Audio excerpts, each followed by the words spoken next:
สบายดีข้าพเจ้าสุภชัยกลางกระแสเนาะหัวหน้าผู้ฝึกทีมสาราU17สวัสดีข้าพเจ้าซอยเมเลเซียวงเป็นผู้ช่วยผู้ฝึกของทีมชาติลาว27ก่อนอื่นก็เว้าถึงเกมที่ผ่านมาเนาะอย่างแรกก็ขอขอบใจเนาะทางแฟนบ้านจากชาวลาวทุกคนเนาะที่ส่งกำลังใจให้นักกีฬาพวกเราให้เฮามีความฮึกเหิมมีความกระตือรือร้นในการแข่งขันเนาะเกมที่ผ่านมาเนาะพวกเขาก็เก็บชัยชนะมาได้สกอร์4-3จากที่ทุกคนฮู้กันเนาะก็เป็นอย่างหนึ่งก็คือต้องชมเชยทางสตาฟทุกคนที่เฮ็ดเวียกหนักนำกันวิเคราะห์คู่ต่อสู้โอ้ยเป็นเรื่องของยุทธวิธีต่างๆของเขาเนาะส่วนทีมเฮาก็มีการวางแผนเยี่ยมเพื่อแข่งขันเนาะแต่ว่าก็ส่วนรูปเกมเดี๋ยวให้อาจารย์ตองเล่าให้ฟังว่าเป็นจังไดแน่เจ้าสำหรับรูปเกมเนาะก่อนเบื้องต้นนี่ข้าพเจ้าที่จะเดินทางมานี่ว่าเบื้องต้นแล้วว่าเนาะแน่นอนในกลุ่มเฮานี่มันเฮากล้าเว้าได้เลยว่าเฮาน่ะเป็นรองทั้ง3ประเทศแต่บ่แม่นเฮาสิบ่ดีเนาะ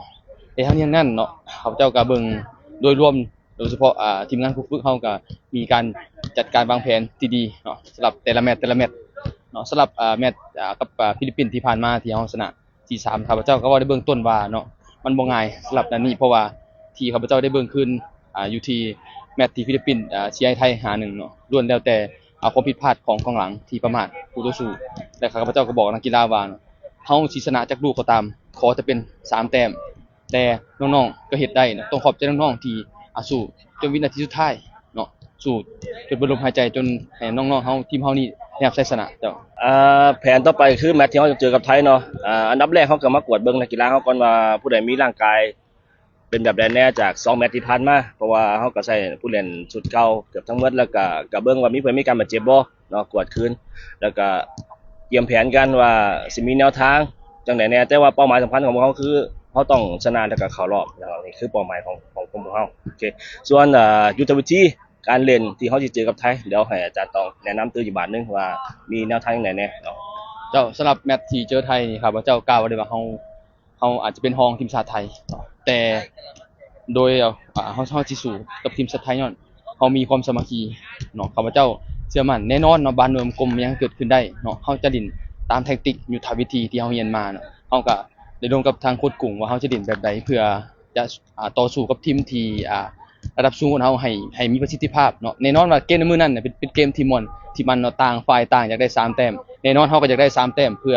เข้ารอบสู่ต่อไปเนาะในทั้งนี้ทั้งนั้นข้าพเจ้าก็ต้องขอฝากแฟนบ้านลาวเนาะส่งแรงใจแรงเชียร์ให้กับน้องๆทีมชาติลาว27ขอให้ผ่านพ้าอุปสรรคเนาะถึงมันสิยากส่ำใดก็ตามเนาะข้าพเจ้าเชื่อว่าเฮาต้องผ่านพ้าอุปสรรคนี้ไปให้ได้และนำชัยชนะกลับสู่ประเทศลาวเนาะสุดท้ายเนาะก็ขอขอบใจเนาะแฟนบ้านชาวลาวเนาะพวกเราทางสตาฟทุกคนก็เห็นคอมเมนต์เนาะคำชมเชยจากทางแฟนบ้านที่ส่งเข้ามาก็เป็นเก็บมาปรับปรุงแก้ไขแหละบางอย่างจากปัญหาจากแมตช์ฟิลิปปินส์ปัญหาจากแมตช์ที่เจอเมียนมาว่ามีหยังแน่แล้วก็เป้าหมายกับไทยเฮาสิพัฒนาบางใดให้มันดีขึ้นเนาะสุดท้ายก็ขอบใจหลายๆที่คอมเมนต์มาให้กำลังใจพวกเราขอบใจ